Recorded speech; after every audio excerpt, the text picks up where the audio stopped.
That's sort of the lead takeaway. He declared Jacoby Brissett the starting quarterback, but he talked about competition all day long. He talked about competition for his entire presser, and he reiterated a couple different times. If Drake May comes out there and lights it up, he could be the day one starter. Do you believe him? Maz, Big Jim Murray returns today as well from our Town for Tire studios. Hi, Jim. Hi, hello, boys. Do you guys believe him? No. I do. I think he's hoping for it. I think they, as an organization, are hoping that Drake May pops early and can take this job because that's better for business. It's gonna bring them more buzz. So yeah, I think deep down they want it to happen. Well, whether or not it will remain to be seen. I think he's saying it just to say it. I think the chances of it actually, could it happen? I suppose. I suppose there's a chance that he comes in and has this epiphany and all of a sudden has figured everything out, has the footwork down, and then he looks like the next Brett Favre, I guess. So could that be true? Yeah. But do I think that in his heart of hearts, Jerod Mayo said that thinking that there's a real chance that May is going to be his starter? No, I don't. I think he just said it to say it and to, because those are what the parameters are. But I think there's next to zero of a chance that May is the guy in week one. Zero, Maz. Next to zero. Why so definitive? Because I just don't think the kid is ready. And I think they know he's not ready. So he wants to dangle the carrot and make it, give the appearance of competition. And I'm not telling you that that's a total mirage. But I think that, the way he said it, is there a chance? Well, yeah. There's a chance of anything happening. There's a chance that the world will end in the next month. But you think it's a pretty prohibitive odds against? I do. Otherwise, I was going to say otherwise they wouldn't have acquired Jacoby Brissett. But, that's really not a fair comment because, they didn't know who they were going to get in the draft and what have you. So they needed some sort of veteran fallback. But I think that they just think that May's got a ways to go. And that realistically, it's not going to happen in 6 weeks or, 2 months. It's just not realistic. No, it's not. But what if he's been grinding and, learning the terminology, putting in a lot of work? Things can happen. Guys can pop, Look, going back just 4 years ago, whatever the hell it was, when Cam Newton was here 3 years ago, when they ended up drafting Mac Jones, through camp early on, it felt like, well, this is still Cam Newton's job. And then things happened, and Mac Jones popped, and Mac Jones was the week one starter. I'm trying to remain optimistic and hope that maybe Drake May can be ready week one. I don't want him to start. I don't. I don't think, to me, that if they're going to take this approach, and in some of the things that Mayo said today, at one point he said, someone asked him, I know we're going to play a lot of this, but at one point someone asked him what constitutes a good season. And he says that we'll have a foundation in place at the end of it all. So that's what they're looking to do is just build a foundation. If they're looking to build a foundation, the kid shouldn't play early on. He's not ready to take that on. If the goal is not, if the goal is as simple as we're trying to build something that we can build on going forward, well, then take your time with him. The one thing I reject is the idea of a competition. I think it's Drake May in a vacuum. If he's ready, he's ready. If he's not, he's not. If he looks really good, but Jacoby Brissett just happens to look a little bit better, do you think they're not going to play Drake May? Come on. Or they both suck, but Drake May sucks just a little less. Let's say they both suck. But on the order of suck, Jacoby Brissett's like a 9.5 on a scale of 10 suck, and Drake May's 9.2. You're going to start Drake May because he was just a little less sucky? No. No, it's not a competition. If Drake May looks really good and is ready, he'll go. If he's not, he won't. I think they're going to defer to the won't thing. He's going to have to really prove it to him, which is how they should do it, frankly. So it's like the one, providing this is how it plays out, it's the one thing I feel kind of good about, that they are prepared to be patient with the thing. Mayo right out of the chute sort of declared what is what. Here, Jimmy, Mayo number one, please, on the starting quarterback right now. Coming out of the spring, I don't think there's any doubt Jacoby is the starting quarterback at this point in time. We can look at these other quarterbacks on the roster. At the same time, it's about competition. And so when we get out on the field this summer with the pads on, we'll see how it all plays out. But, coming out of the spring, I think it's clear that Jacoby is the most pro-ready guy we have and play a lot of football. Okay, so he declared that right out of the chute. Look, there's something we talked about since before the draft. We'll talk about all season long. Are they handling it the right way? All the other young quarterbacks are starting, right? Yes. Caleb Williams, Jaden Daniels. Is J.J. McCarthy starting in Minnesota? He's supposed to, right? Or Seems is it? I'm sorry? It seems that way. Is it Bo Nix starting in Denver? He is, isn't he? Yeah, it seems that way as well. So is he going to be, of the 5 guys taken, is he the one that's not? So who's the a-hole there? Do you look at the Patriots and say they're the ones that got it wrong?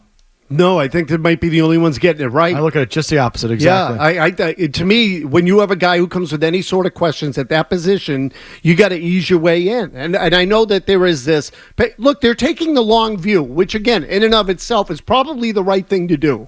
Does it suck in the short term because they're not going to be as good as they could be out of the gate? Or, yeah, it does. I mean, again, but I also look at it and say, you're in it for you don't take a kid at number 3 and be in it for the short haul. It's not a one-night thing with this kid. You are looking to build a long-term, sustainable, championship caliber operation. And if it takes half a season or a full season to develop them, then that's what you do. So I think they're getting it right. I just think that Mayo kind of wants it both ways. Like, they're trying to build a culture. They're starting at ground zero. So they're talking about competition and, all this sort of all these internal battles. But I think the reality is that they don't want to play Drake May for probably at least half the season, if not longer. It just blows me away, the number of quarterbacks. And there's one word you just said that I disagree with. Is that you have to take it slow. I don't think you have to do anything, is my belief. Like the absolutes. You got to sit him. No, you don't have to sit him. No, you got to play him right away. No, you don't have to do either. Like, why do people talk like that? And I know you just slipped the word in there. You didn't mean it that way. But, I think some people, treat it that way. Some people say, he's got to get out there because that's how he develops. Really? Why? That one drives me nuts. It's just so stupid. There's very few stupid takes. That one's stupid. When the greatest quarterbacks of our generation and some of the greatest quarterbacks of our lifetime all sat, why would you say he has to play to develop? Brady didn't play his first year. Mahomes didn't play his first year. Aaron Rodgers didn't play his first year. We compiled the whole list. Of course. Mm-hmm. You go back to Joe Montana didn't play his first year. Johnny Unitas didn't play his first year. Roger Staubach took 2 years off for the Navy or whatever. We'll give you the whole effing list if you want it of the number of great quarterbacks that didn't play year one and turned into the greatest quarterbacks of all time. So why would you say he has to play to develop? I don't get it. Were you stupid? But I'm not dumb enough to say, well, he has to sit. No, you don't have to sit because Peyton Manning didn't sit. He was fine. Joe Burrow didn't sit. He's pretty good. There's examples on both sides. So it's the guy that says he's got to play or says he can't play. You're both stupid. Okay, now that I have that off my chest, what gives him the best odds? I think sitting gives you better odds. It's not an absolute. I think sitting is going to give you a better chance. I firmly believe that you do not need to play on Sundays to develop. And I have based that on empirical evidence, history, the list I just gave you. Data. Well, I'm reticent to go data because we try and avoid the data. But if there's an example that's right in your effing face, Tom Brady, Patrick Mahomes, they didn't need to play in year one to be the greatest of all time. So, all right. So I would err on that side with Drake May. And I think all these other teams that are throwing these guys out there early have it wrong. Frankly, I do. Now, look, I think they do, but that's just on the face of it. That's 10,000 feet.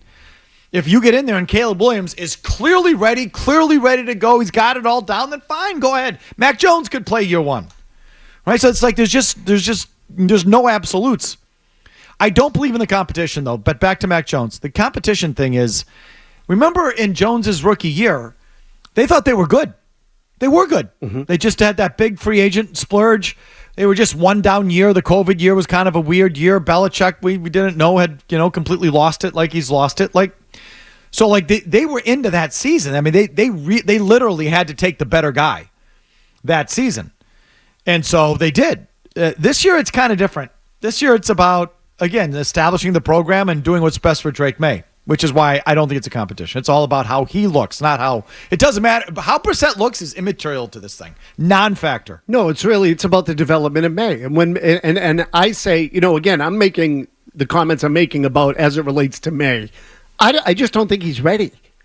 No, and I'm going by a lot of the things we were told during the offseason, even before the draft, where, the footwork, everything else, like he's got to get his feet right. He's going to be ready for week 1. And couldn't understand some of the terminology in that. Look, it is ultimately about whether or not he's ready, but I think there's a 1B, and it's about the offensive line. Like, even if he is ready and the offensive line is complete garbage, especially on the left tackle and the left side of the line, then they're right to hold him back and not start him, because they're going to end up getting him killed, and then he's going to be sped up, and he might not ever be the same again. Yeah, I hope it's more about him than about what's around him. I really do. And that if he's really legit, like if he's just, whoa, this kid is it and he's ready, that he improve, he makes up for the offensive line. He makes up for the lack of pass cut, whatever. He rises all boats as good quarterbacks are going to do. Good quarterbacks are going to cover up your mistakes and do all that. And so I would, if he's like legit and really ready to go, I put him out there, regardless of what that offensive line is. I think it's hard to imagine that he's going to be. I mean, the last time he called plays in the huddle was as a peewee. You understand that? Like, he talked about that. Like in college, and I guess even the high school ranks now, they don't call plays in the huddle. They get to the line and look to the line of scrimmage, where the coach holds up pictures of Daffy Duck, Dave Portnoy, Marilyn Monroe, and Marilyn Manson, and then they pick a play. It's like, you know what I mean? Yeah. Of course. Like, so now he's got to go in there and regurgitate that whole thing. It's like he's not even ready for that. Never mind taking the snap. So we've been talking about this a lot. They have reported to camp. Mayo spoke about it. He declared Jacoby Brissett the guy, although not closing the door on Drake May. I mean, what do you expect him to say, I suppose?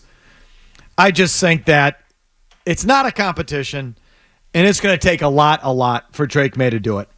And listen, for the talk show, I'd be happy to see Drake May do it. Happy to. Make him instantly more interesting.